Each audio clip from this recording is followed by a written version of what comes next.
today we have to start with Faraday. ठीक है,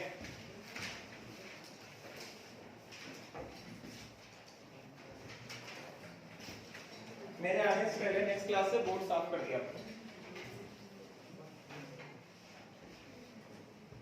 अगले क्लास से ध्यान रखना, मेरे आने से पहले बोर्ड साफ होना चाहिए।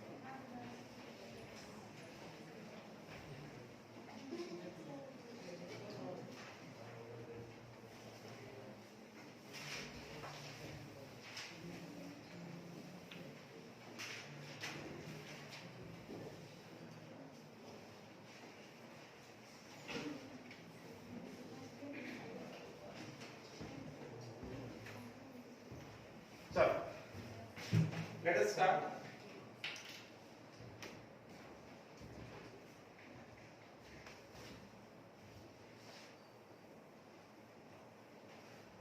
Faraday's law. Laws of Faraday. Laws of Faraday for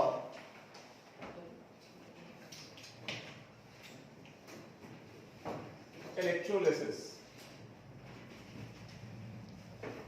ठीक है, राइट। सबसे पहले हम कुछ चीजें देखने वाले हैं, इंपॉर्टेंट चीजें। सबसे पहली चीज जो इंपॉर्टेंट रहेगी, सबसे पहले important points.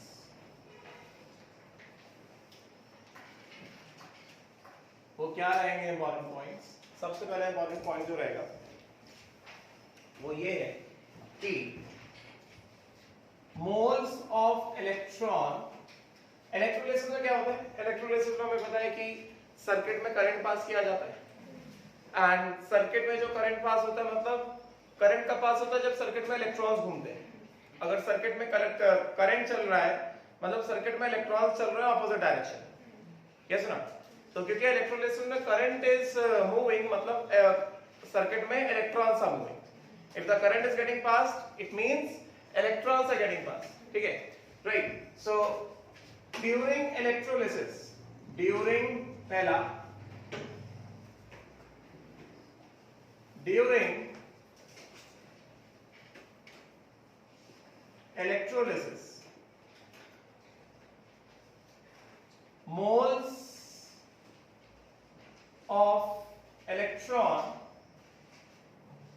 passed in the circuit.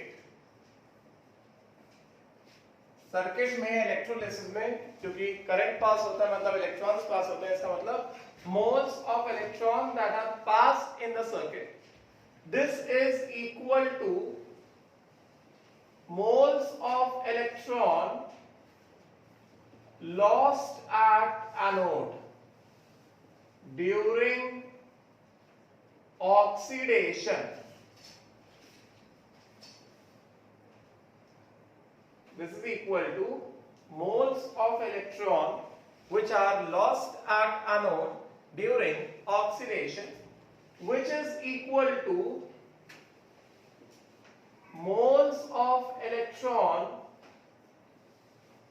gained at cathode during, moles of electron gained at cathode during reduction. Obvious बात है, सर्किट में जितना मोल इलेक्ट्रॉन पास हो रहा है, वही मोल्स ऑफ इलेक्ट्रॉन क्या हो रहा है? एनोड पे लूज हो रहे हैं ड्यूरिंग ऑक्सीडेशन, एंड एग्जैक्टली वही मोल्स ऑफ इलेक्ट्रॉन जो है कैथोड पे गेन हो रहा है ड्यूरिंग रिडक्शन। ठीक है, राइट। तो इसका मतलब क्या हुआ? इसका मतलब ये हुआ कि ऑल्सो दूसरी चीज जो हम जानते हैं, जो मैंने ऑलरेडी बताया है, ये चीज समझ में, सर्किट में इलेक्ट्रॉन्स कहां से आ रहे हैं? वही जो इलेक्ट्रॉन जो इन्वॉल्व हो रहे हैं वही इलेक्ट्रॉन है ना, कोई अलग से इलेक्ट्रॉन तो है। सर्किट में जो इलेक्ट्रॉन गेन हो रहे हैं ड्यूरिंग रिडक्शन, वही इलेक्ट्रॉन लूज हो रहे हैं ड्यूरिंग ऑक्सीडेशन, और वही इलेक्ट्रॉन जो है जो सर्किट में क्या हो रहे हैं? घूम रहे हैं। ऐसा नहीं है कि सर्किट में घूमने वाले इलेक्ट्रॉन कुछ और है लूज होने वाले इलेक्ट्रॉन कुछ और है और गेन होने वाले इलेक्ट्रॉन कुछ और है, ऐसा नहीं है। वो वही इलेक्ट्रॉन, अगर सर्किट में एक इलेक्ट्रॉन लूज हुआ है ड्यूरिंग ऑक्सीडेशन, मतलब वही इलेक्ट्रॉन गेन हुआ है ड्यूरिंग रिडक्शन, मतलब वही एक इलेक्ट्रॉन एनोड से कैथोड ट्रैवल करके गया है कि नहीं? गेटिंग ना, राइट? तो ये सिंपल सा पॉइंट। अच्छा, दूसरी चीज जो कि हम लोग जानते हैं, which we all know that, हमें क्या पता है, मैंने ऑलरेडी तुम्हें बताया था कि 1 फैराडे चार्ज मतलब क्या बताया था? 1 फैराडे चार्ज मतलब होता है charge on 1 mole of electron, ठीक है? Since 1 Faraday charge, that means 1F charge, 1 Faraday charge मतलब क्या? magnitude of charge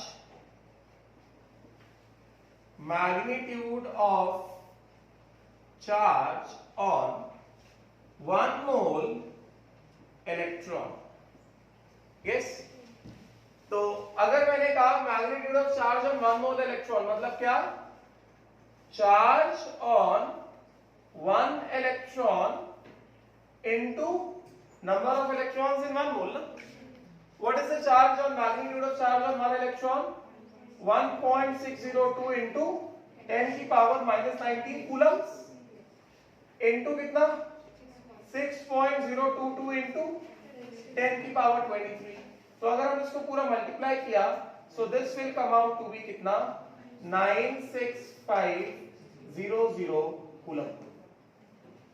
यस, तो यहां से हमें क्या पता चल रहा है कि 1 Faraday charge is the charge on 1 mole electron and this 1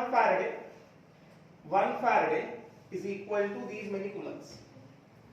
yes, तो यहां से हमें सीधा सीधा दिख रहा है कि since 1 Faraday charge is charge on, या फिर ऐसे कहा जाए कि charge carried by 1 mole electron is equal to कितना? 96500 कूलम इज इक्वल टू कितना? 1 फैराडे, है कि नहीं? Therefore, so charge carried by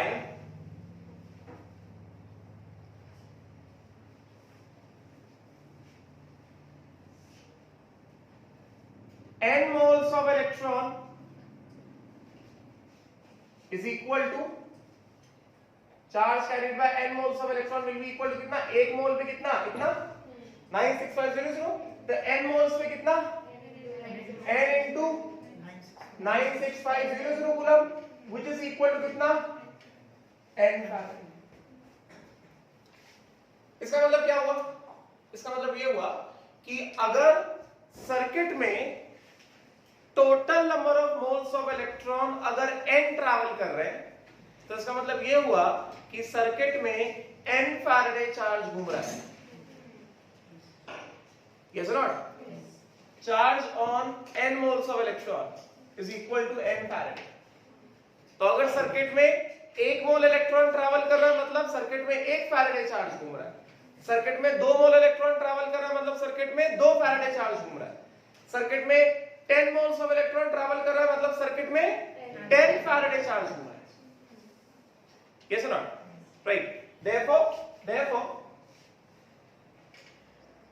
number of Faraday of charge passed is equal to number of moles or gram equivalents of electron passed.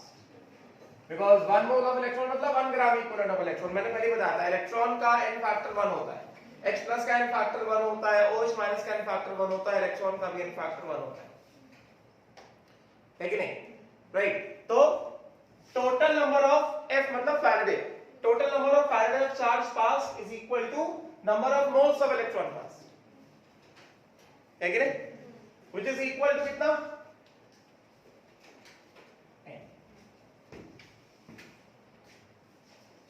है कि नहीं। Circuit में मान लो अगर n moles of electron pass हो रहे तो सर्किट में कितना फैराडे चार्ज पास हुआ है, n Faraday charge pass. Circuit में n gram equivalents of electron pass हो रहे मतलब सर्किट में कितना फैराडे चार्ज पास हुआ है, n फैराडे चार्ज पास हुआ है, यस नॉट। तो जैसे फॉर एग्जांपल यहां पे मैंने लिखा moles of electron pass, moles of electron pass बोलो या gram equivalents of electron pass बोलो, समझेगा। और यहां पे number of Faraday of charge pass, यहां पे चार्ज पास इन कूलम। तो अगर सर्किट में 1 मोल इलेक्ट्रॉन पास हुआ है मतलब कितना फैराडे चार्ज पास हो रहा है, 1 फैराडे। तो कितना कूलम चार्ज पास हो रहा है, 1 फैराडे मतलब क्या, 96500 कूलम। सर्किट में अगर 10 मोल्स ऑफ इलेक्ट्रॉन पास हो रहे मतलब कितना फैराडे चार्ज पास हुआ, 10 फैराडे। Get it. सो कितना कूलम चार्ज पास हुआ, 10 into 96500 कूलम। यस। सर्किट में उसी तरह अगर 15 मोल्स ऑफ इलेक्ट्रॉन पास हुआ तो कितना फैराडे चार्ज पास हुआ, 15 फैराडे। कितना कूलम चार्ज, 15 into 96500 कूलम। तो इन जनरल अगर सर्किट में n मोल्स ऑफ इलेक्ट्रॉन पास हुए मतलब कितना फैराडे चार्ज पास हो गया, 10 फैराडे चार्ज पास हो गया मतलब n into 96500 कूलम, है कि नहीं, राइट। तो इसका मतलब हम लोग यहाँ पे एक पार्ट और ऐड कर सकते हैं। Moles of electron pass in the circuit is equal to number of Faradays of charge which are getting passed in the circuit, getting ना, which is equal to moles of electron lost during oxidation, which is equal to moles of electron gained during reduction, है कि नहीं। तो यहां पे मैं एक clause और ऐड कर दूं, number of Faraday of charge pass is equal to number of moles of electron pass, yes, which is equal to moles of electron lost at anode, which is equal to moles of electron gained at cathode. और number of Faraday charge pass will be equal to number of moles of electron pass in the circuit। कैसे, ये proof कर दिया, समझ में आया। कितना लिखो पहले जल्दी लिखो।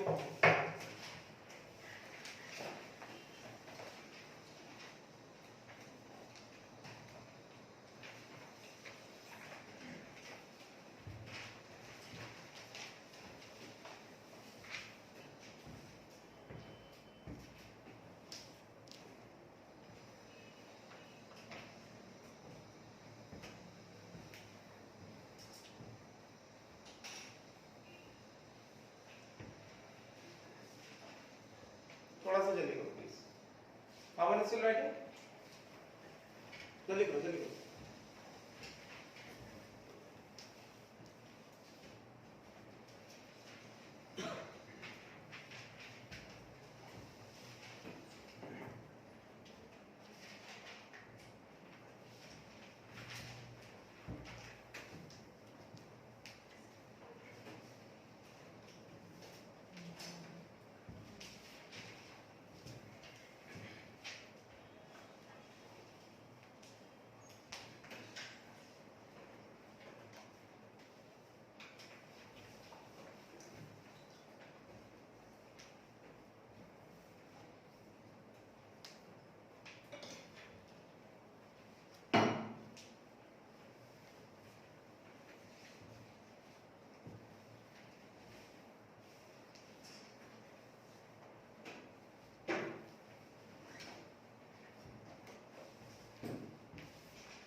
Please hurry up, those are still writing.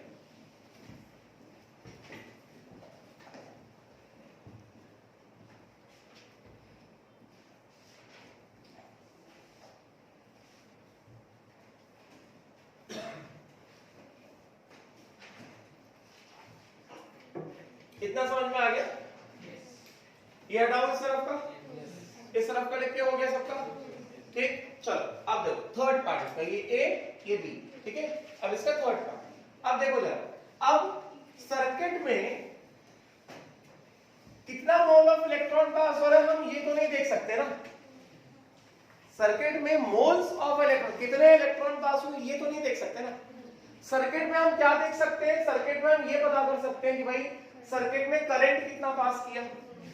Current measure करने का डिवाइस होता है एमीटर, और कितने टाइम के लिए करंट पास किया वो देखा जा सकता है, यानी ना सर्किट में कितना फैराडे पास किया वो नहीं देखा जा सकता, वो नहीं मेजर किया, मतलब उसको कैलकुलेट कर सकते हैं मगर उसको देख नहीं सकते, समझे क्या? ऐसा नहीं बता सकते कि इतने टाइम में इतने इलेक्ट्रॉन पास हो गए, नंबर ऑफ इलेक्ट्रॉन मेजर करने का डिवाइस नहीं होता, समझे क्या? तो सर्किट में हम जो मेजर कर सकते हैं वो क्या मेजर कर सकते हैं, हम मेजर कर सकते हैं करंट दैट इज गेटिंग पास, और वो करंट हमने कितने टाइम के लिए पास किया वो मेजर किया जा सकता है। बात समझेंगे? तो सी पॉइंट इसमें, C point to calculate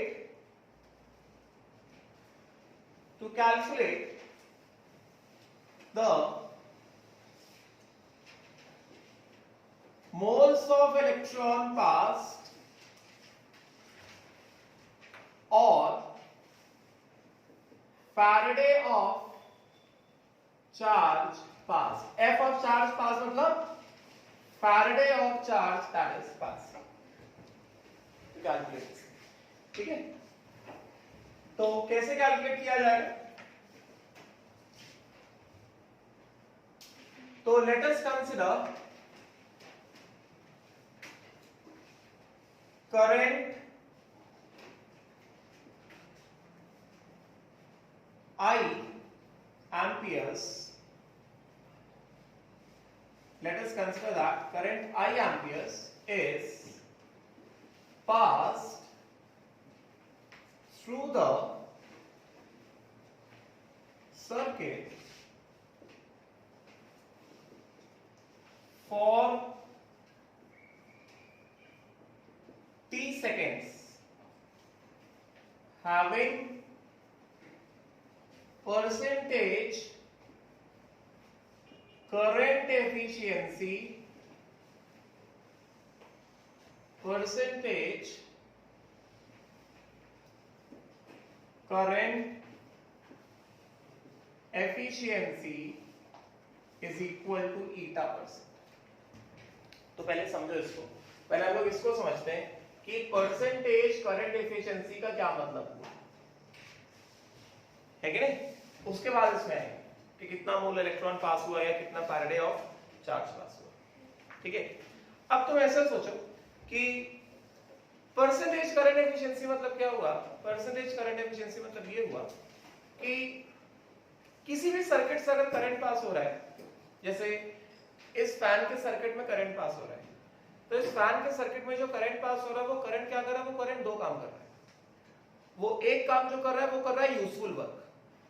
useful work क्या है? इस फैन को घुमाना, वो हमारे लिए, बिकॉज वही इसका काम है, यूज है फैन का, वो यूजफुल वर्क है, गेटिंग। एंड दूसरा जो करंट काम कर रहा है वो क्या कर रहा है? सर्किट को हीट कर रहा है। सर्किट जो हो रहा है वो हीट हो रहा है, गेटिंग ना। तो करंट सर्किट में टोटल जितना काम कर सकता है, सपोज करो इस सर्किट में करंट आ रहा है 5 एम्पियर्स, सपोज करते हैं सर्किट में करंट कितना आ रहा है 5 एम्पियर्स, ठीक है। उसमें से 4.5 एम्पियर्स जो करंट है आउट ऑफ 5 एम्पियर्स, उसमें से जो 4.5 एम्पियर्स जो करंट है वो क्या कर रहा है? इसको यूजफुल वर्क करा रहा है। What is the useful work? Rotation, because वही उसका पर्पस है। एंड जो रिमेनिंग 0.5 एम्पियर्स करंट है वो क्या कर रहा है? इस सर्किट को हीट कर रहा है, समझेगा? तो जो 0.5 एम्पियर्स करंट जो सर्किट को हीट कर रहा है, जो हीट एनर्जी निकल रहा है I square RT, 10th में पढ़ा होगा. Heat generated in the circuit is I square RT. I square, I is the current, R is the resistance, T is the time. तो I square RT उसमें क्या है, जो हीटिंग इफेक्ट है उसमें भी करंट लग रहा है ना, मतलब उसमें कुछ करंट वेस्ट हो रहा है हीट करने में, और वो जो एनर्जी हीट के फॉर्म में लूज हो रहा है वो इसको घुमाने में यूज नहीं हो रहा है कि नहीं, गेटिंग ना. इसका मतलब आउट ऑफ 5 एम्पियर्स करंट, जो 5 एम्पियर्स का जो करंट पास हुआ है सर्किट में, जो थ्योरेटिकल करंट है, उसमें से सिर्फ 4.5 एम्पियर्स करंट जो है जो एक्चुअली यूज हो रहा है, जो एक्चुअली इसको घुमा रहा है. यस ना, राइट. तो अगर कहा जाए what is the percentage current efficiency, 5 amperes में से इसको एक्चुअल काम कराने में कितना करंट एफिशिएंट है, तो क्या कहोगे, यूजफुल वर्क कराने वाला करंट, मतलब 4.5 एम्पियर्स, मतलब जो एक्चुअल करंट इसमें मिल रहा है, जो इसको घुमा रहा है, अपॉन टोटल करंट जो पास हुआ सर्किट में, मतलब थ्योरेटिकल करंट इनटू 100, है कि नहीं, वही ना परसेंटेज एफिशिएंसी. गेटिंग. तो कितना हो जाएगा, 4.5 डिवाइडेड बाय 5 इनटू 100, कितना हो गया, 90%. यस ना. तो ये जो परसेंटेज करंट एफिशिएंसी है, percentage current efficiency is given by percentage of eta, इसको बोलते हैं ईटा, ETA, ठीक है, it is known as eta. This is equal to actual current that is being used for the work upon total current बोलो या theoretical current बोलो. theoretical current क्यों बोलते हैं, बिकॉज ये क्वेश्चन में गिवन रहता है, समझेगा, इनटू कितना, 100. बात समझेगा, राइट. तो बेसिकली जो एक्चुअल करंट है, जैसे मैंने यहां पे बताया एक्चुअल करंट कितना है, 4.5 एम्पियर्स. अभी जैसे इसका क्वेश्चन अगर देना है तो क्या कहा जाएगा कि इस रूम में 5 amperes of current is pass having 90% efficiency. Yes or not. तो what is the actual current that is utilised by this fan, 0.9 into 5 amperes, which is कितना, 4.5 एम्पियर्स. बात समझेगा, गेटिंग. तो एक्चुअल करंट हमको जिससे मतलब रहेगा, एक्चुअल करंट हमको जिससे मतलब रहेगा वो क्या होगा, परसेंटेज एफिशिएंसी ईटा बाय इस 100 को नीचे ले आओ इनटू कितना, the theoretical current. Yes or not. अगर ईटा नहीं दिया गया है तो टेक परसेंटेज एफिशिएंसी एज 100%. अगर दिया गया है तो जो दिया गया उसको डालो, समझेगा. So this is the actual current that is being utilized in the circuit. समझेगा. If eta is not given, then take eta is equal to 100%. अगर नहीं दिया गया take it as 100%. तो उस केस में जो theoretical current होगा वही actual current होगा. बात समझेगा, गेटिंग ना, राइट. तो इसके हिसाब से क्या हुआ, इस किया डाउट. तो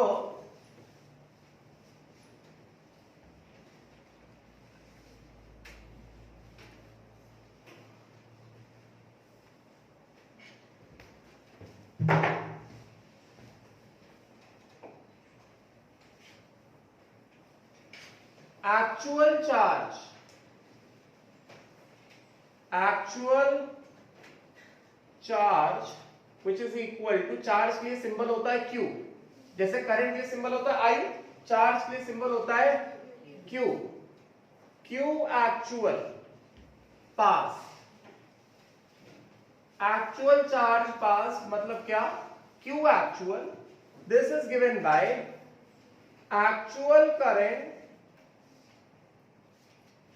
in amperes into time for which the current is passed in seconds. कितना एक्चुअल करंट पास किया और वो करंट कितने समय के लिए पास हुआ, समझे क्या? और ये एक्चुअल करंट कैसे निकालेंगे? क्वेश्चन में एक्चुअल करंट नहीं दिया होता है, क्वेश्चन में क्या दिया होगा? A current of 10 amperes with 90% efficiency is passed for suppose करो 5 minutes, समझे क्या? तो क्या कह रहा है? Current of 10 amperes with 90% efficiency, तो एक्चुअल करंट कितना है? एक्चुअल करंट कितना है? 90 upon 100 into actual current, sorry theoretical current कितना?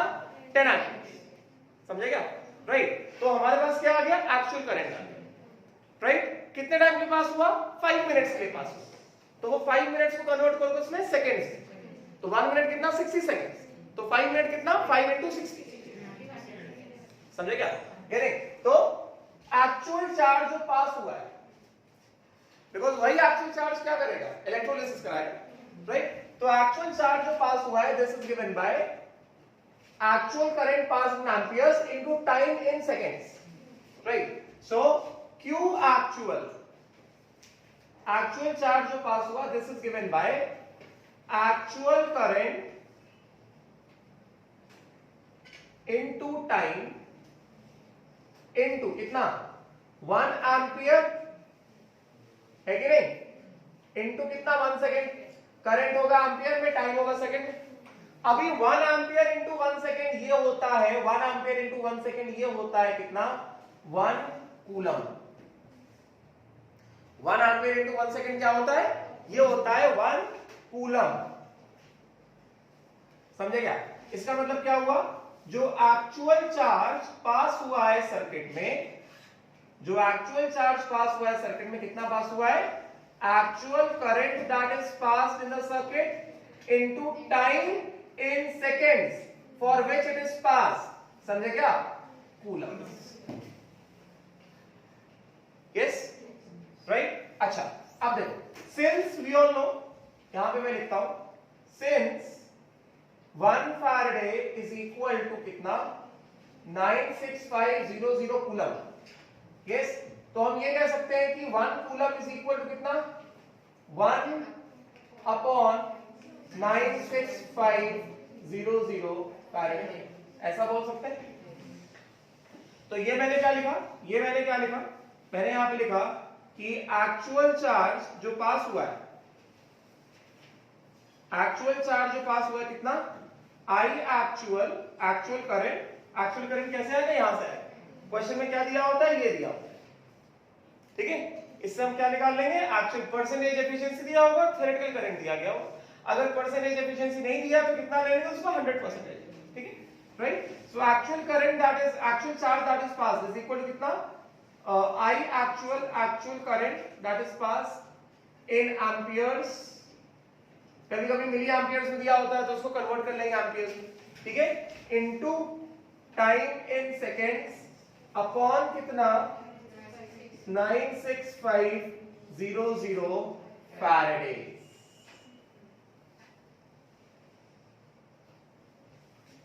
एक्चुअल चार्ज कितना पास हुआ? इतना फैराडे, यस सर? तो कितने मोल इलेक्ट्रॉन पास हुए? जितना फैराडे चार्ज पास होते हैं मोल इलेक्ट्रॉन पास हुए। सो इतना फैराडे पास हुआ ना, सो कितने मोल पास? भाई इसका कुछ वैल्यू होगा ना, 2 4 5 6, 2 फैराडे, 3 फैराडे, 4 फैराडे, कुछ तो वैल्यू आएगा ना, इसको पूरा मल्टीप्लाई करो तो कुछ तो वैल्यू आएगा, कह रहे ना? तो कितना मोल इलेक्ट्रॉन पास हुआ? जितने फैराडे चार्ज पास हुआ उतना मोल इलेक्ट्रॉन पास हुआ, है कि नहीं? सो कितना मोल इलेक्ट्रॉन पास हो गया? इतना मोल इलेक्ट्रॉन पास। ये लिखोगे कितना?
हो गया?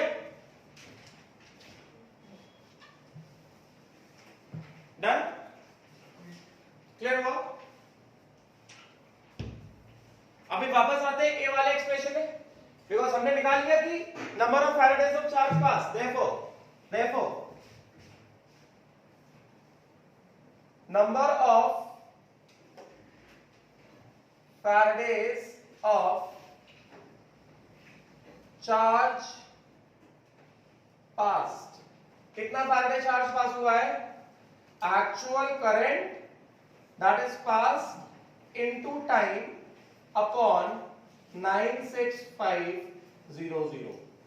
इतना फैराडे चार्ज पास हुआ ना, ठीक है? Right, these many Faradays of charge have been passed. इसका कुछ तो वैल्यू होगा ना, 1 Faraday, 2 Faraday, कुछ तो आएगा ना. Q actual is equal to 1 Faraday, 2 Faraday, 3 Faraday, 4 Faraday, n Faraday. मतलब कितना Faraday पास हुआ? इतना Faraday पास हुआ, है कि नहीं? तो जितना Faraday चार्ज पास होता है मतलब क्या? उतना मोल ऑफ इलेक्ट्रॉन पास हुआ, है कि नहीं? राइट, तो यहां से हम लोग क्या करें? ध्यान हो गया, लेके हुआ क्या? तो वापस आए पहले वाले एक्सप्रेशन में, वापस आ जाए पहले वाले एक्सप्रेशन में. So coming back to the first expression, क्या डाटा हुआ? If we move back to the first expression,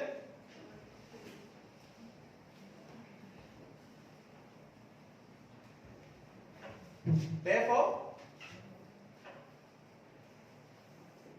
number of Faraday of charge passed is equal to कितना? moles of electron passed is equal to कितना? moles of electron lost in oxidation is equal to कितना? moles of electron gained in reduction,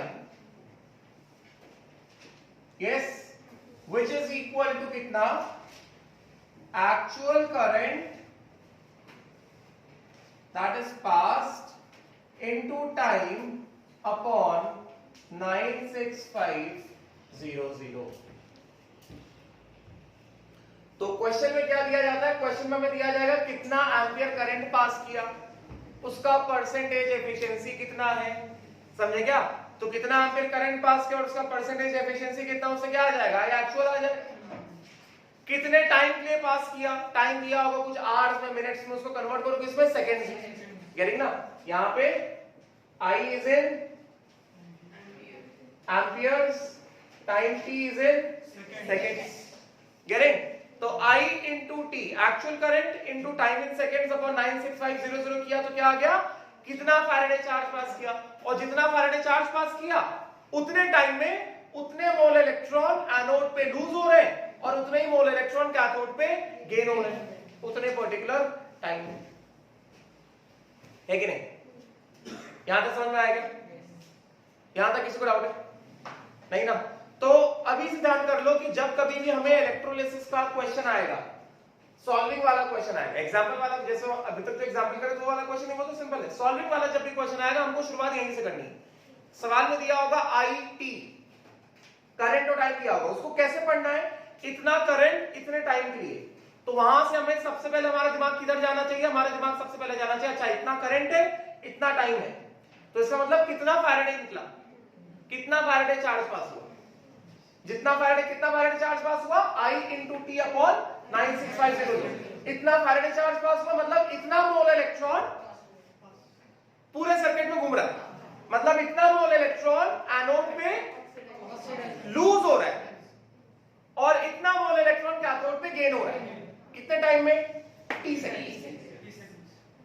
शुरुआत हमेशा यहीं से करनी है, ठीक है ना? राइट, अब हम लोग थोड़ा एक स्टेप आगे बढ़ते हैं, ठीक है?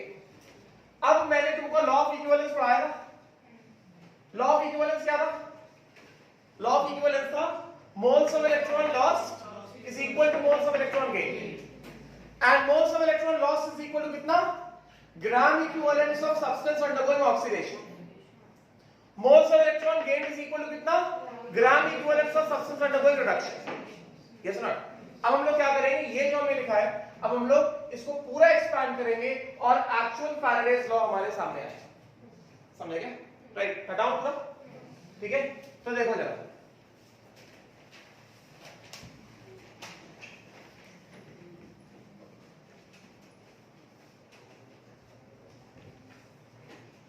तो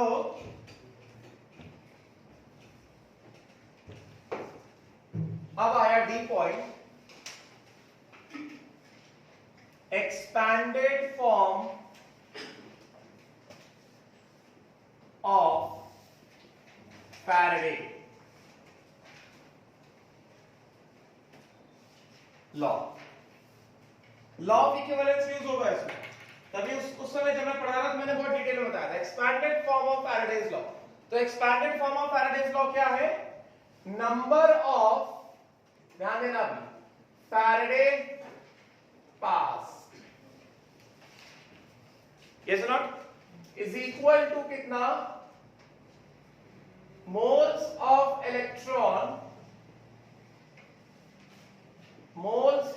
electron pass, yes, which is equal to कितना,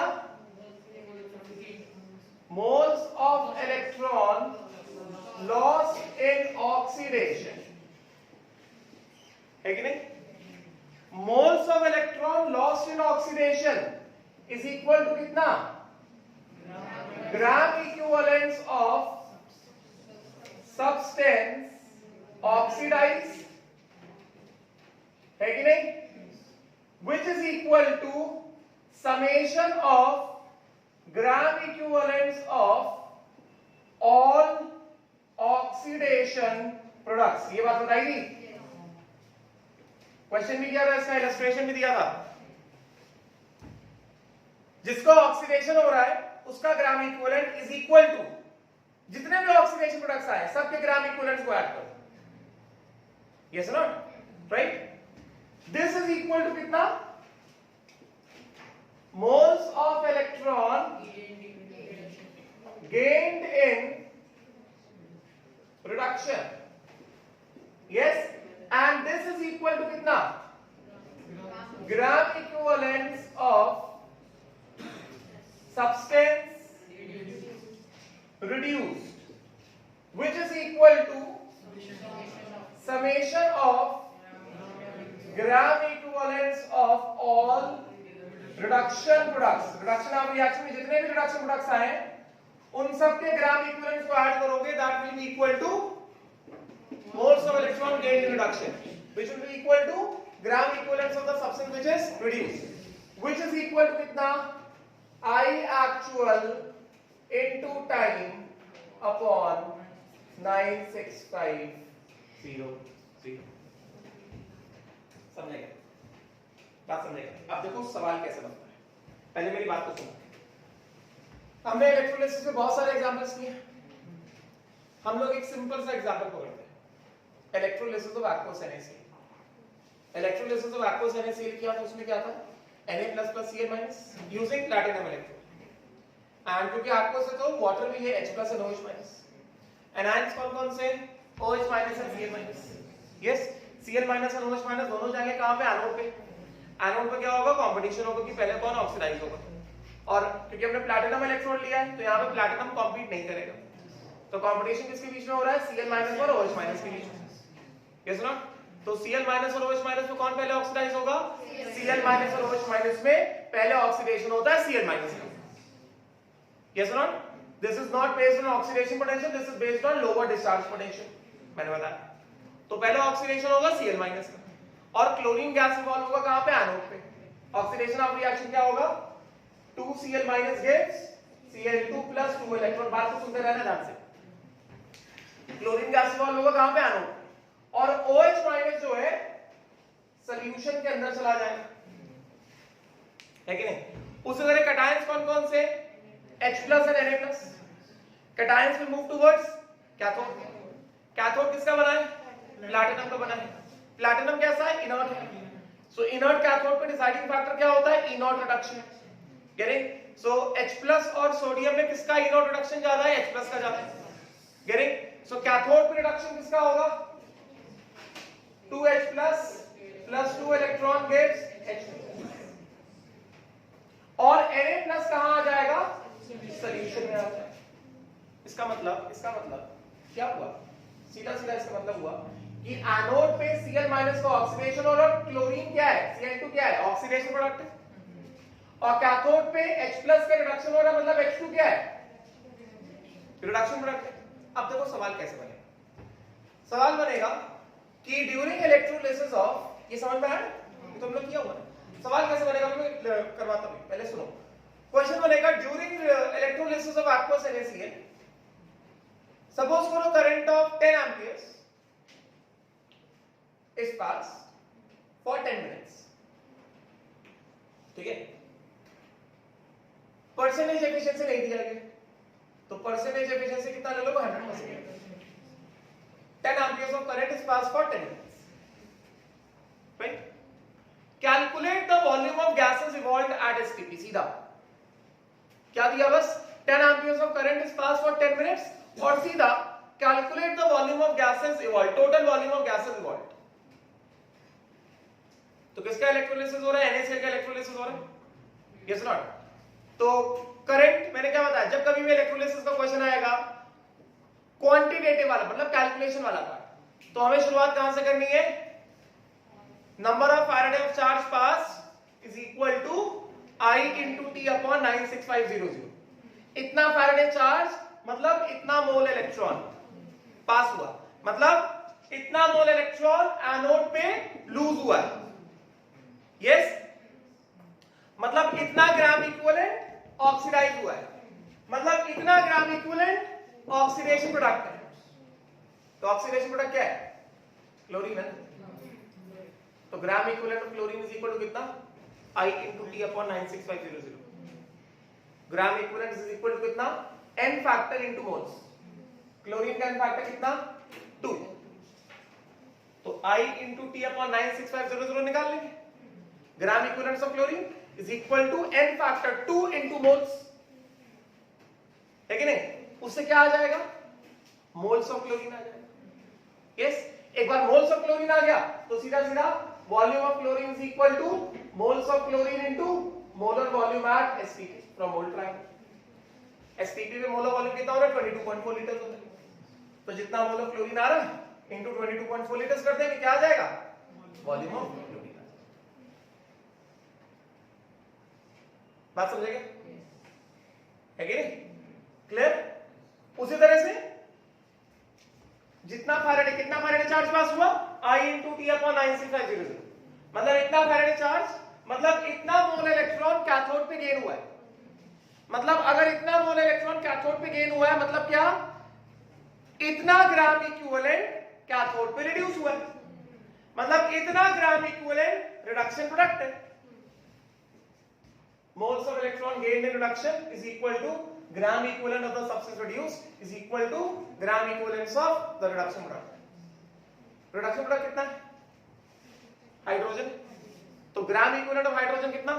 कितना? यस? करंट दिया है, टाइम दिया है, तो I into T upon 96500। Efficiency दिया है तो कर दो, नहीं दिया है 100% ले लो, which is equal to कितना? gram equivalent of hydrogen. gram equivalent of hydrogen क्या है? n factor into moles। n factor of hydrogen क्या दिख रहा है? यहां से 1 मोल हाइड्रोजन को 2 मोल electron, n factor of hydrogen कितना हो गया? 2 हो गया। तो सीधे सीधे क्या आ जाएगा? Moles of hydrogen. Moles of hydrogen आ गया तो फिर से क्या? Volume of hydrogen is equal to moles of hydrogen into molar volume at STP. Molar volume at STP कितना होता है? 22.4। सिंपल। बात समझ में आ गई? है कि नहीं?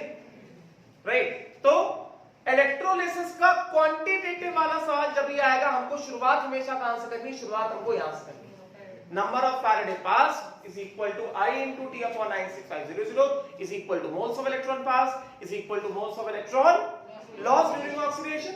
जितना मोल इलेक्ट्रॉन ऑक्सीडेशन में लूज हुआ, मतलब उतना gram equivalent of substance oxidise हुआ।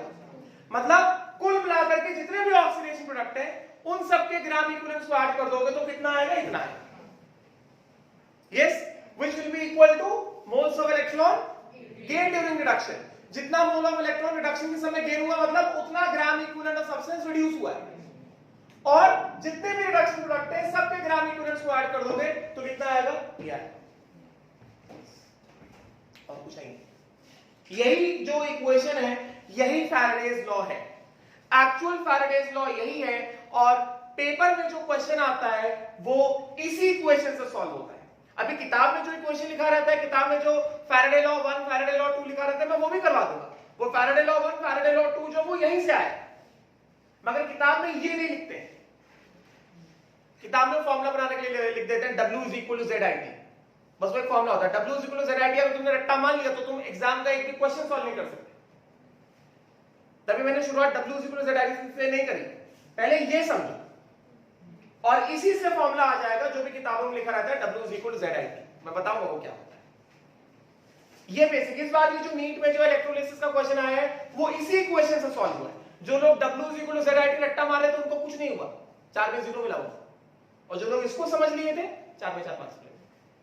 वैसे एंड तक सबको ही समझ में आ जाता है. अगर जो मुझसे पढ़ रहा है वो इलेक्ट्रोलिसिस का question W is equal to ZIT से कभी नहीं करते. जो लोग मुझसे पढ़ते हैं वो लोग हमेशा इलेक्ट्रोलिसिस का क्वेश्चन कहां शुरुआत करते हैं, यहां शुरुआत करते हैं. Number of Faraday pass is equal to I into T upon 9650 is equal to कितना, moles of electron pass is equal to moles of electron loss during oxidation is equal to moles of electron gain during reduction. जितना mole electron oxidation में lose हो रहा है मतलब कितना, इतना. मतलब इतना ग्राम इक्विवेलेंट सब्सटेंस ऑक्सीडाइज हो रहा है. कितना, इतना. मतलब टोटल इतना ग्राम इक्विवेलेंट ऑक्सीडेशन प्रोडक्ट है. कितना, इतना.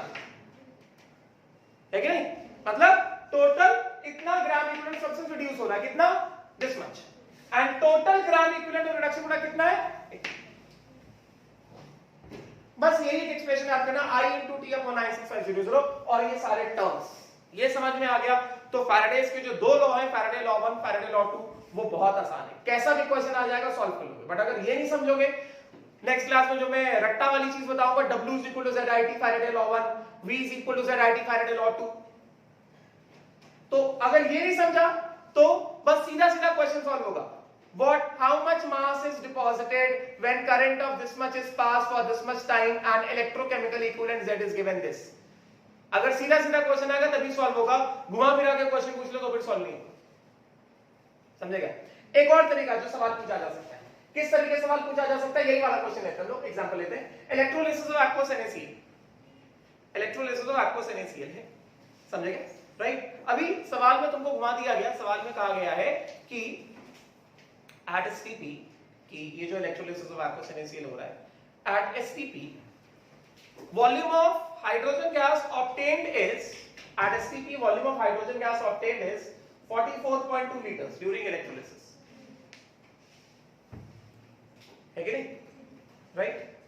फिर कहा गया कि अगर इतना volume of hydrogen gas evolve हुआ है तो ये बताओ 10 मिनट्स के लिए कितना करंट पास किया गया. तो बहुत simple. Gram equivalent of reduction product is equal to कितना, I into T upon 9650. Reduction product क्या है, हाइड्रोजन है. तो वॉल्यूम ऑफ हाइड्रोजन क्या है, volume of hydrogen is equal to moles of hydrogen into mole of volume. STP पे mole of volume कितना है, 22.4 लीटर्स. तो कितना हो गया, 44.8 is equal to moles into 22.4, 1 times 2 times. Moles of hydrogen कितना आ गया, 2 आ गया. इक्वेशन से एग्जांपल तो आने चाहिए इलेक्ट्रोलिसिस के जो हमने अब तक डिस्कशन किए. इक्वेशन से क्या पता चला है, n फैक्टर हाइड्रोजन कितना 2 है, मोल्स ऑफ हाइड्रोजन कितना आया 2 आया, n फैक्टर कितना आया 2 आया. तो gram equivalent of reduction product मतलब क्या, hydrogen n factor into moles. n factor कितना 2, मोल्स कितना 2, n फैक्टर इनटू मोल्स कितना हो गया 4. तो this gram equivalent is equal to I into T. Time कितना दिया, 10 मिनट्स दिया, मतलब 600 सेकंड्स. तो I into T upon 9650 आया. बात समझेगा. राइट. उसी तरह से और क्या कहा जा सकता है कि अगर मान लो इतना वॉल्यूम ऑफ हाइड्रोजन इवॉल्व हुआ है तो ये बताओ वॉल्यूम ऑफ क्लोरीन कितना है. वॉल्यूम अभी ना करंट दिया ना टाइम दिया, कुछ नहीं दिया, ना भी करंट दिया ना टाइम दिया. During electrolysis of aqueous NaCl अगर इतना वॉल्यूम ऑफ हाइड्रोजन इवॉल्व हुआ है तो बताओ वॉल्यूम ऑफ क्लोरीन कितना इवॉल्व हुआ? एसटीपी में इतना वॉल्यूम ऑफ हाइड्रोजन इवॉल्व हुआ है तो वॉल्यूम ऑफ क्लोरीन कितना इवॉल्व हुआ? ना ही करंट दिया ना ही टाइम दिया। तो जो लोग किताब के फॉर्मूले पे रट्टा मारते हैं, फैराडे लॉ 1 W = ZIT, वो वहीं पे फ्लॉप हो जाएंगे। क्योंकि किताब का फॉर्मूला क्या है? W = ZIT, I चाहिए T चाहिए, बिना इसको समझे। और जो लोग इसको समझ लिए वो काम दिमाग लगाएगा। अच्छा इलेक्ट्रोलिसिस का क्वेश्चन है, तो इलेक्ट्रोलिसिस के क्वेश्चन में हमने क्या पढ़ा था? हमने पढ़ा था कि number of Faraday passed is equal to moles of electron passed is equal to moles of electron lost during oxidation, which is equal to gram equivalent of the substance oxidized, which is equal to gram equivalent of oxidation product, which is equal to gram equivalent of reduction product. तो हमें क्या दिया गया? हमें volume of hydrogen दिया गया, तो सीधा सीधा इन दोनों को इक्वेट मार देंगे। Gram equivalent of oxidation product मतलब क्या? Gram equivalent of chlorine is equal to gram equivalent of hydrogen. Volume of hydrogen दिया गया, तो वॉल्यूम ऑफ हाइड्रोजन कितना है? 44.2 litres, 44.4 liters, 44.8 liters. 44.8 is equal to n factor into moles into molar volume STP में। तो molar volume दिया 22.4, तो उससे क्या आ गया? मोल्स आ गया। मोल्स आ गया तो हाइड्रोजन भी क्या आ गया? ग्राम इक्विवेलेंट आ गया। यस, जितना हाइड्रोजन ग्राम इक्विवेलेंट उतना क्लोरीन का ग्राम इक्विवेलेंट, एंड क्लोरीन का gram equivalent is equal to n factor into moles। Chlorine के मोल्स आ जाएंगे, क्लोरीन का वॉल्यूम। बात समझे क्या? तो ये जो फैराडेज लॉ को मैंने एक्सपैंडेड फॉर्म में फैराडेज लॉ लिखा है, इसका इंपॉर्टेंस है, बहुत ज्यादा इंपॉर्टेंस है इसका। बात समझ में आई क्या? Yes no right? तो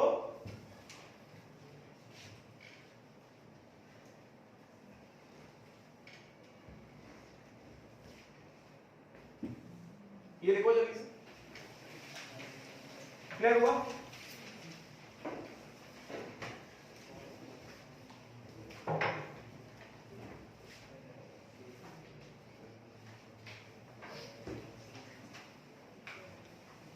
फिर क्वेश्चन कराऊंगा।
और ये सब आपस में बराबर है, ये दोनों आपस में बराबर है, ये दोनों आपस में बराबर है, ये दोनों एक दूसरे के बराबर है, मतलब everything is equal.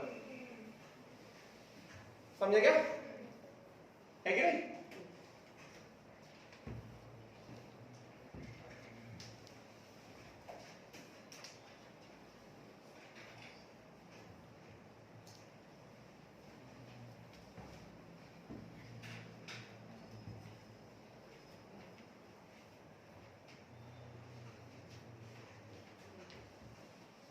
Gram equivalent substance oxidized is equal to gram equivalent substance reduced is equal to gram equivalents of all oxidation product is equal to summation gram equivalents of all reduction product. ये this is equal to this is equal to this is equal to this is equal to I into T upon 96500। है कि नहीं? Clear हुआ?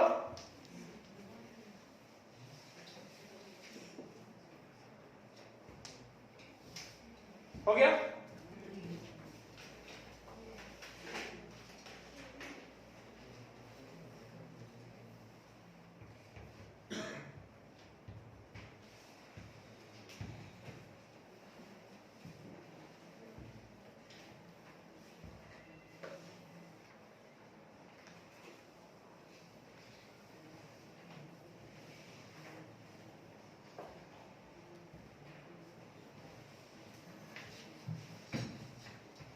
समझ में आया क्या? बोलो, क्लियर हुआ? डाउट इसमें? नहीं, पक्का? राइट? हाँ, एक क्वेश्चन लिखो। ड्यूरिंग इलेक्ट्रोलिसिस ऑफ, पहले एक सिंपल क्वेश्चन दे रहा हूं, स्टार्टिंग में क्वेश्चन सिंपल ही रखते हैं। During electrolysis of aqueous NaCl, मैंने क्या दिया? aqueous NaCl दिया है, मैंने very dilute NaCl नहीं दिया, समझे क्या? So during electrolysis of aqueous NaCl, 10 amperes of current, during electrolysis of aqueous NaCl, 10 amperes of current, bracket में लिखो, percentage efficiency is equal to 96.5%.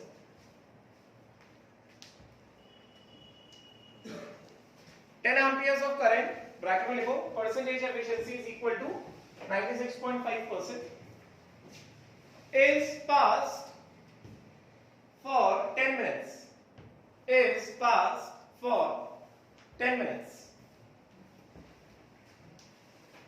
using platinum electrodes. Using platinum electrodes. Using platinum electrodes. Full stop. Calculate first. Calculate first. Total volume of gases evolved during electrolysis. First, total volume of gases evolved during electrolysis. And second, जिसका concept मैंने अभी नहीं बताया, लिखो second OH minus ion concentration in the solution. Second, OH minus ion concentration in the solution. OH minus ion concentration in the solution. OH minus ion concentration in the solution. ठीक है, right? तो ये down गया, ये लिख के हो गया। तो क्वेश्चन में क्या कहा जा रहा है, पहले ये वाला क्वेश्चन मेरे साथ ही सॉल्व करो। क्वेश्चन में it is being said that अब ये लोग सीधा सीधा लिख रहे हैं, electrolysis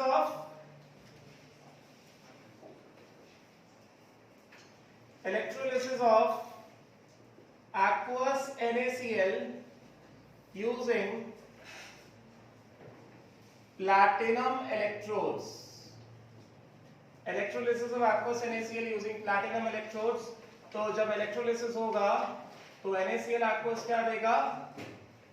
Na plus aqueous plus Cl minus aqueous and H2O क्या देगा? ये देगा H plus aqueous plus क्या? OH minus aqueous, ठीक है? At anode, what will happen at anode? Platinum का बना हुआ है, इनर्ट इलेक्ट्रोड है। अभी हमने पूरा डिस्कशन क्या किया, एनोड पे किसका ऑक्सीडेशन होगा? 2Cl माइनस, यहां पे लिख देता हूं 2Cl minus aqueous. This will give Cl2 gas plus 2 electron, while OH minus remains in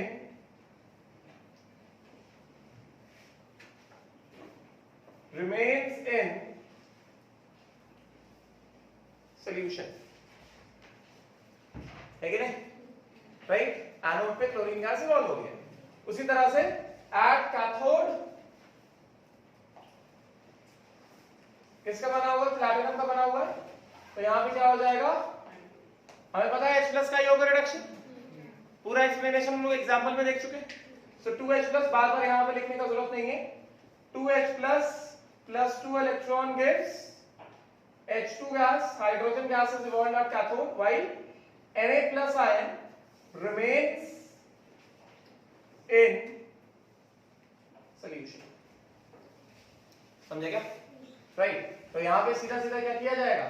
सीधा सीधा आई एक्चुअल कितना है, आई एक्चुअल कितना होगा, परसेंटेज ईटा बाय 100 इंटू कितना, आई थेरेटिकल कितना है ये 96.5 बाय 100 इंटू कितना 10 एम्पियर्स, मींस कितना 9.65 एम्पियर्स, यस ना, which is equal to 9.65 amperes. ये है आई एक्चुअल, ठीक है, एक्चुअल करंट निकाल लिया। नाउ हमें क्या बताना है, we have to find out the volume of, total volume of the gases which are involved. हमें दिख रहा है कि एनोड पे क्लोरीन गैस इन्वॉल्व हुआ है, कैथोड पे हाइड्रोजन गैस इन्वॉल्व हुआ है, इट्स नॉट, ये चीज हमें दिख रही है। और हम लोग ऐसा ओवरऑल रिएक्शन भी लिख सकते हैं। ओवरऑल रिएक्शन में क्या दिख रहा है, 2H plus aqueous plus 2Cl minus aqueous gives what, H2 gas plus Cl2 gas। Obviously यहां पे कितना 2 इलेक्ट्रॉन और यहां पे भी कितना 2 इलेक्ट्रॉन, ठीक है। तो सीधा सीधा हम क्या कर देंगे, नंबर ऑफ, सीधा सीधा फैराडे पास निकाल ले, आई एक्चुअल इंटू टी अपॉन 96500 कितना हो गया 96.5 इंटू टाइम कितना 10 मिनट्स दिया है, तो 10 इंटू 60, चलो मैं यहां पे लिख देता हूं, time is equal to 10 minutes is equal to कितना 10 इंटू 60 सेकेंड्स अपॉन कितना 96500, ये दो जीरो कट जाएंगे, ठीक है, कितना ये 6 बच गया यहां से, और 96.5 अपॉन 965 कितना हो जाएगा 96.5 अपॉन 965 कितना हो जाएगा, और ये 9.65 आएगा ना, ये 9.65 था ना, 9 पॉइंट, ये 1/100 हो गया ना, 9.65 इंटू 100 क्या होगा 96 से 965 होगा ना, तो कितना आ गया, ये आ गया 1 टाइम, ये आ गया 100 टाइम, कितना हो गया, ये कितना फैराडे चार्ज पास हुआ 6/100 फैराडे, यस ना, राइट। सीधा सीधा फैराडे लॉ लगा दो, सीधा सीधा लगा दो Faraday law. Therefore, using Faraday law, number of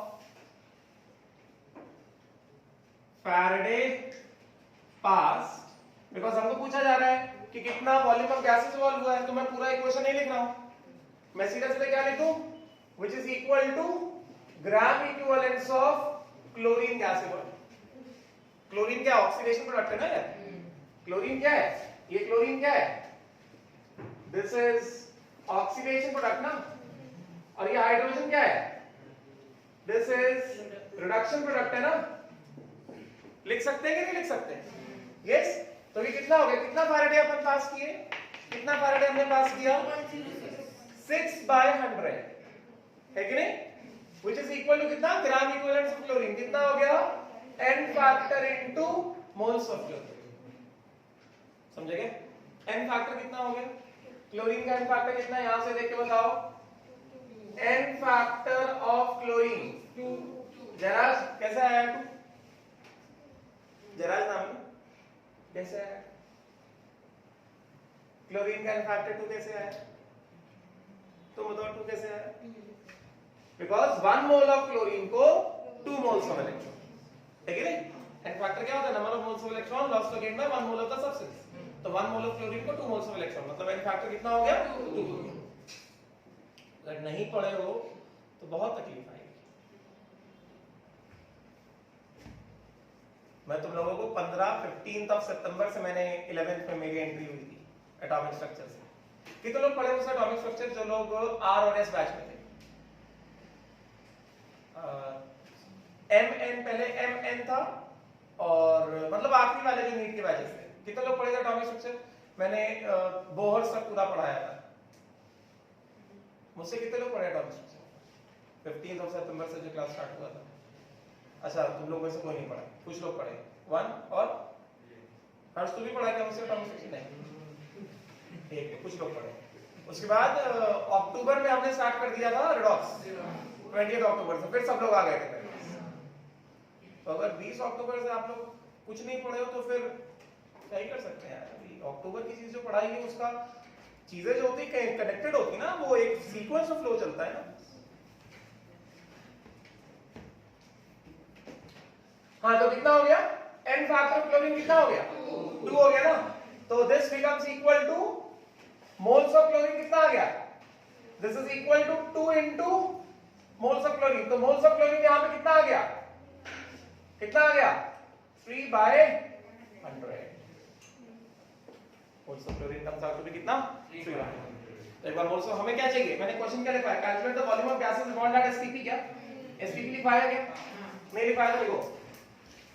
तो therefore volume of chlorine evolved at STP is equal to moles of chlorine into molar volume of chlorine at STP। तो STP में molar volume क्या होगा? Moles कितने आ गया? Moles आ गया 3/100। Molar volume eight STP कितना होगा? 22.4 litres. This will come out to be कितना? 0.672 लीटर्स या फिर 672 ml। ठीक है, तो वॉल्यूम ऑफ क्लोरीन आ गया है कि नहीं? अभी वॉल्यूम ऑफ हाइड्रोजन भी ऐसे निकाल सकते हैं, मगर मैं कहता हूं ऐसे मत निकाल तो सकते हैं ना, आंसर तो आ जाएगा ना। मगर मैं कह रहा हूं अब हम लोग एक और तरीका देखते हैं कि इसी में एक और तरीका क्या हो सकता है निकालने का। हमारे पास वॉल्यूम ऑफ क्लोरीन आ गया ना, वॉल्यूम ऑफ क्लोरीन आ गया ना आपके पास। कितना आ गया? 672 लीटर आ गया, 672 ml आ गया या 0.672 लीटर आ गया। अभी ओवरऑल इक्वेशन देखो, जब स्टोइकियोमेट्री नाम की कोई चीज होती कि नहीं होती? स्टोइकियोमेट्री ऐसी कोई चीज होती कि नहीं होती? इक्वेशन देखो, 1 मोल ऑफ क्लोरीन के साथ गिव्स नहीं, 1 मोल ऑफ क्लोरीन के साथ 1 मोल ऑफ हाइड्रोजन भी इवॉल्व हो रहा है। स्टोइकियोमेट्री से भी कर सकते हैं, स्टोइकियोमेट्री से भी कर सकते हैं।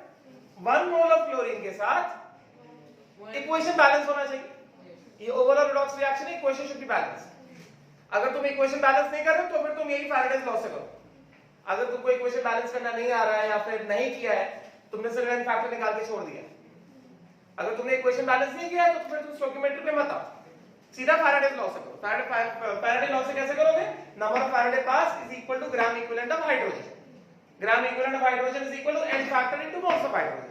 n फैक्टर ऑफ हाइड्रोजन कितना? 1 मोल ऑफ हाइड्रोजन के लिए 2 मोल्स ऑफ इलेक्ट्रॉन। तो n फैक्टर ऑफ हाइड्रोजन कितना? 2। गेटिंग? तो फिर से कितना आ जाएगा? 2 इनटू मोल्स ऑफ हाइड्रोजन। तो तुम्हें दिख रहा है यहां से मोल्स ऑफ हाइड्रोजन कितना आ जाएगा? 3/100 आ जाएगा, है कि नहीं? या फिर बैलेंस ओवरऑल रिडॉक्स रिएक्शन से भी देख लो, जितना मोल्स ऑफ क्लोरीन है उतना ही moles of hydrogen. Because questions में ये इसका भी एप्लीकेशन लगता है। कभी-कभी हम लोग फैराडेज लॉ से नहीं आता है, स्टोइकियोमेट्री से निकाला है। हमारे बुकलेट में ऐसा एक दो क्वेश्चंस हैं ऐसे। बात समझेगा? है कि नहीं भाई? यही ओवरऑल रिएक्शन है ना। बैलेंस इक्वेशन में जितना मोल क्लोरीन उतना मोल हाइड्रोजन। यस, तो ठीक है, इसका एप्लीकेशन थोड़ा बाद में भी सीख सकते हैं, धीमे धीमे सीख लेंगे। अभी इस पे फोकस करो, अभी इसी से कर लो, ठीक है? अभी जो इसी से कर लो, क्योंकि इसमें रिडॉक्स रिएक्शन बैलेंस किया नहीं किया उससे कुछ फर्क नहीं पड़ता है। सीधा सीधा n फैक्टर पता होना चाहिए और फैराडे लॉ लगाओ। उसी तरह से using Faraday law, similarly number of Faraday pass is equal to कितना? Gram equivalents of hydrogen, which is equal to n factor into moles of hydrogen. तो फैराडे पास कितना आ गया?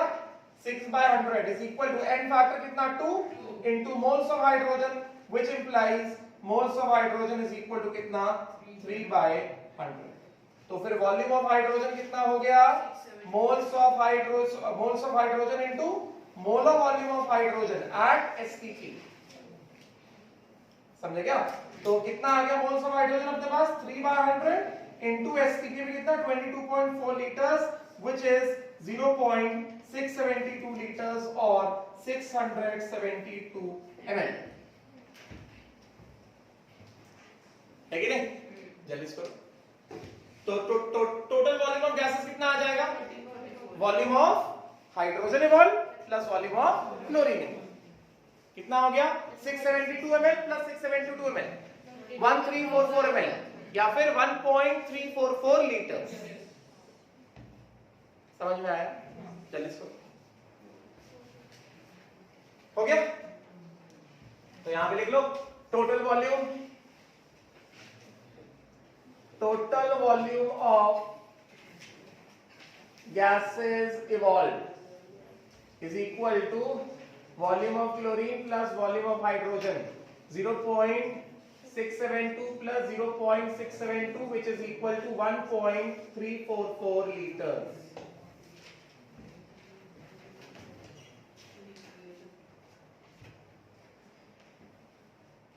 बात समझ में आई क्या? बोलो।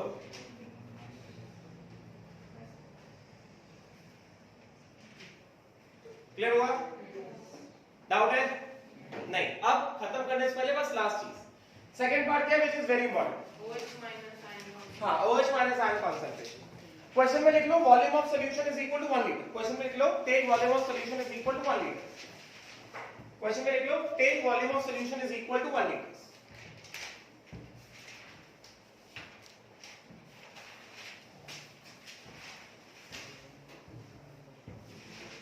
चलो, OH माइनस आयन कॉन्सेंट्रेशन निकालने से पहले एकदम आसान तरीका बता, फॉर्मूले के फॉर्म। ठीक है, ये हो गया लिख के, समझ में आया? ये इतना वॉल्यूम कैसे आ गया?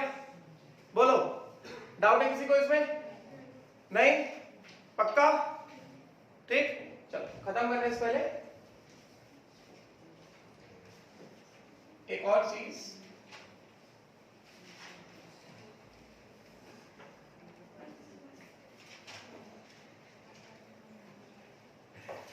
अब बात को सुनो। हमने एग्जांपल्स ऑफ इलेक्ट्रोलिसिस में ऐसे कई केसेस देखे हैं जहां पे एनोड पे 2 एनायन जाते हैं, एक एनायन ऑक्सीडाइज हो जाता है, एक एनायन सॉल्यूशन में रह जाता है। कैथोड पे 2 कैटायन जाते हैं, एक कैटायन रिड्यूस हो जाता है, एक कैटायन सॉल्यूशन में रह जाता है। तो अक्सर ये सवाल पूछ लेते हैं, जनरली ये OH माइनस के टर्म्स में पूछा जाता है। अभी थोड़ा आगे जाके जब हम लोग आयनिक इक्विलिब्रियम पढ़ लेंगे, गेटिंग, तो फिर ये क्वेश्चन कन्वर्ट हो जाएगा pH ऑफ द सॉल्यूशन में। अभी बिकॉज़ pH वगैरह ये सब नहीं पढ़ा है तो मैंने सीधा सीधा दिया है OH minus ion concentration. Getting, final exam में अगर कभी ऐसा क्वेश्चन आएगा तो फिर वो OH माइनस आयन कंसंट्रेशन पूछ सकता है या फिर pH ऑफ द सॉल्यूशन पूछ सकता है। तो फिर जैसे आयनिक पढ़ लेंगे फिर तुमको ये pH निकालना भी आ जाए। हो सकता है मैं नेक्स्ट क्लास में बस तुमको फार्मूला बता के pH निकालवाना भी यहां पे करवा दूं, बहुत सिंपल होता है, कुछ होता नहीं। ठीक है, तो अभी हम लोग क्या फोकस करेंगे कि अगर मान लो 2 एनायन में से एक एनायन ऑक्सीडाइज हो गया, एक एनायन सॉल्यूशन में आ गया, तो वो कितना अमाउंट सॉल्यूशन में आ गया? है कि नहीं? 2 कैटायन में से एक कैटायन ऑक्सीडाइज हो गया और एक सॉल्यूशन में आ गया, तो वो कितना सॉल्यूशन में आ गया? समझेंगे? राइट, तो सीधी सीधी चीज है कि स्ट्रेट अवे हम ऐसा बोल सकते हैं that